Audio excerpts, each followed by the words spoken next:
Hello বন্ধুরা, welcome to my পুরবিশ kitchen. আজ আমি আমার শাশুড়ি মায়ের একটা রেসিপি নিয়ে এসেছি আমার মেমোরির থেকে। আমি যখন নতুন নতুন বিয়ে হয়ে এলাম, আমার শাশুড়ি মা এটা বানাতো, ভীষণ ভালো লাগতো, আমার ভীষণ টেস্টি লাগতো। তো আমি সেখান থেকে আপনাদের জন্য কলার মালপোয়া নিয়ে এসেছি। এটা বানাতে কি কি উপকরণ লাগবে আমি সেগুলো আপনাদেরকে দেখাচ্ছি। আমি নিয়েছি দুটো কলা, একটুখানি কাজু, কিশমিশ, নারকেল কুচানো, ছোট এলাচ গুঁড়ো করা আছে, মৌরি একটুখানি নেব, 2 কাপ ময়দা, আর 1 কাপের থেকে একটু কম চিনি, কারণ আমরা মিষ্টিটা কম খাই। আপনারা যদি বেশি মিষ্টি খেতে চান তাহলে এটা ফুল দেবেন। আর লাগবে দুধ। দুধটা আমার যতটা লাগবে আমি সেইভাবে মেশাবো, আপনারাও সেভাবে মেশাবেন। একবারে আমি 2 কাপ ঢালবো না, একটু একটু করে মিশিয়ে মিশিয়ে আমি করব। চিনিটা কম এই জন্য আমি দিচ্ছি, কারণ কলাও মিষ্টি হয়, ওর থেকেও আমি মিষ্টতা পাবো। আর তেল, সাদা তেল তো লাগবে। আমি এরপর এই মিক্সচারটা বানাচ্ছি। আমি কলাটা প্রথমে ম্যাশ করে নেব।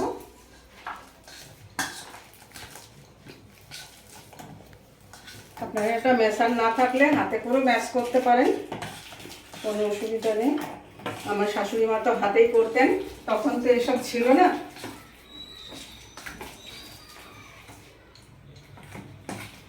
ভালোভাবে এটা ম্যাশ হয়ে গেছে।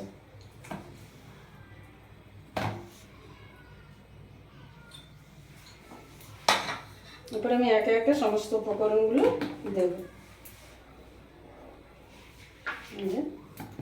2 কাপ ময়দা, একদম ফুল 2 কাপ ময়দা দিয়েছি আমি।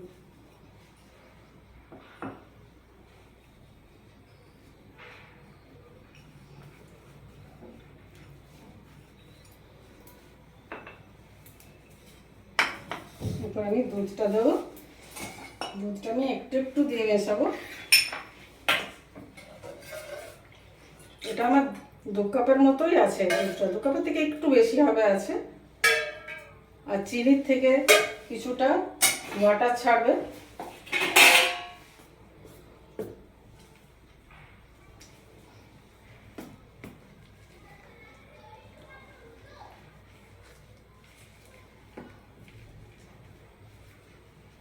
ভালো করে মিশিয়ে নিতে হবে।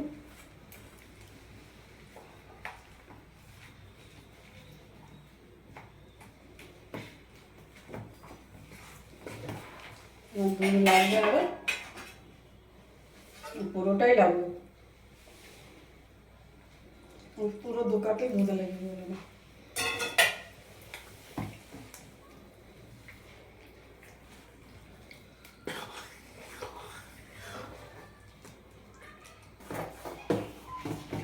দেখুন বন্ধুরা, এটা আমার ময়দা, কলা আর দুধটা ভালো করে মেশানো হয়ে গেছে।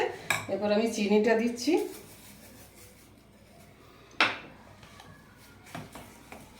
চিনিটা ভালো করে মেশাচ্ছি।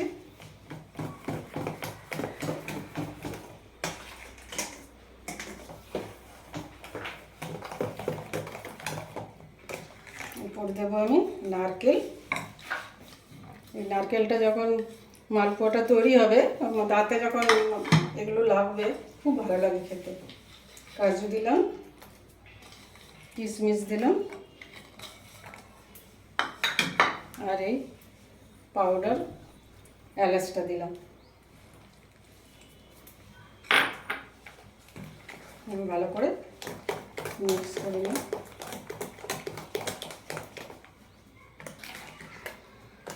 এটা আমি 10 মিনিটের মতো এটা রেস্টে রাখবো একটু, তারপর এটা ভাজবো।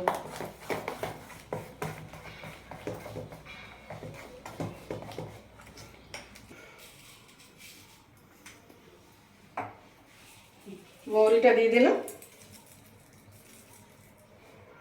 এরপর ভালো করে মিক্স করছি।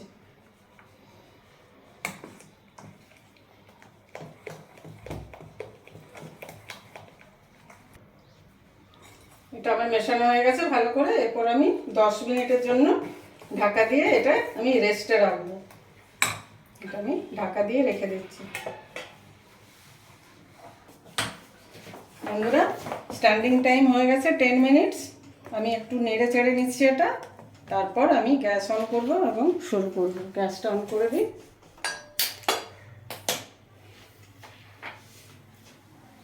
তেলটা একটু গরম হোক, ততক্ষণ আমি এটা একটু নাড়াতে থাকি। তেলটা গরম হয়ে গেছে কড়াইয়ে, নিয়ে একটু ফ্লেমটা একটু কমিয়ে দিলাম, নিয়ে এগুলো দেবো।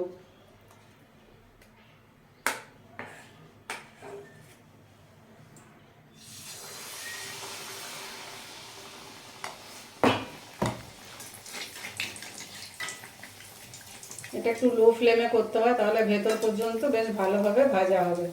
ফ্লেমটা আমার কমানো আছে।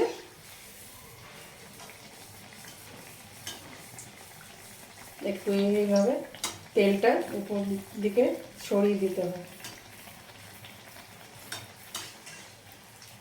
কি সুন্দর ফুলেছে দেখুন। আজ আমার শাশুড়ি মায়ের কথা ভীষণ মনে পড়ছে। উনি ভীষণ ভীষণ ভালো রান্না করতেন, সব রকম আইটেম, সুইট ডিশ, নানা রকম পিঠে, তারপর বাকি রান্নাবান্না, মাছের আইটেম, সব কিছু। উনি নেই আজ আমাদের মাঝে, কিন্তু তার কথা ভীষণ মনে পড়ছে।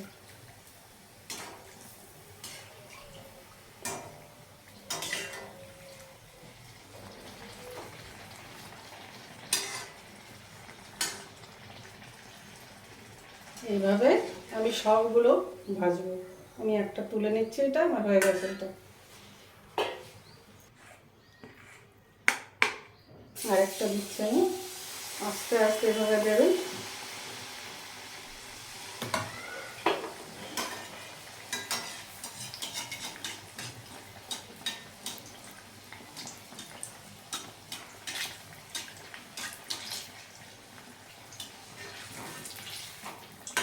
আমার শাশুড়ি মায়ের হাতের নিমকি খেলে আপনাদের মুখে লেগে থাকতো, যদি আপনারা খেতেন।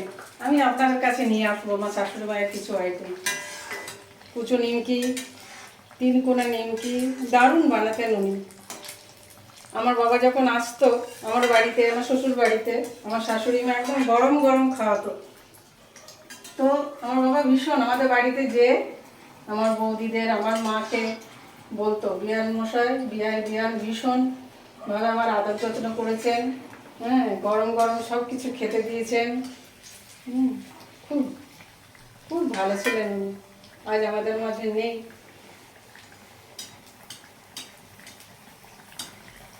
এভাবে লুচির মতো ফুলছে দেখুন, সুন্দর।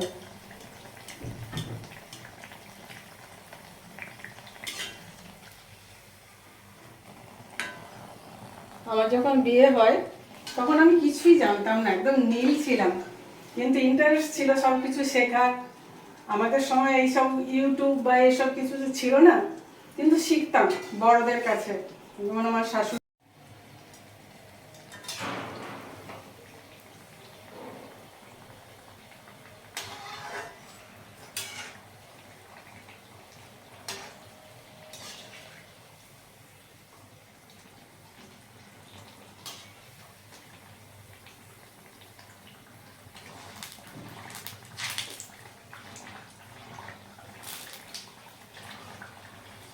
এটা লো ফ্লেমেতে সবসময় ভাজবেন,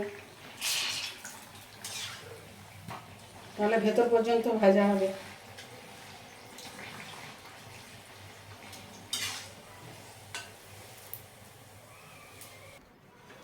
বন্ধুরা দেখুন, আমার এটা তৈরি হয়ে গেছে। এভাবে আমি সবগুলোই ভেজে নিয়েছি, আর আপনাদের সামনে আমি এটা দেখাচ্ছি ভেতরটা কেমন হয়েছে। এই দেখুন, একদম জালি জালি সুন্দর, নরম তুলতুলে। আমি একটু খেয়ে দেখছি।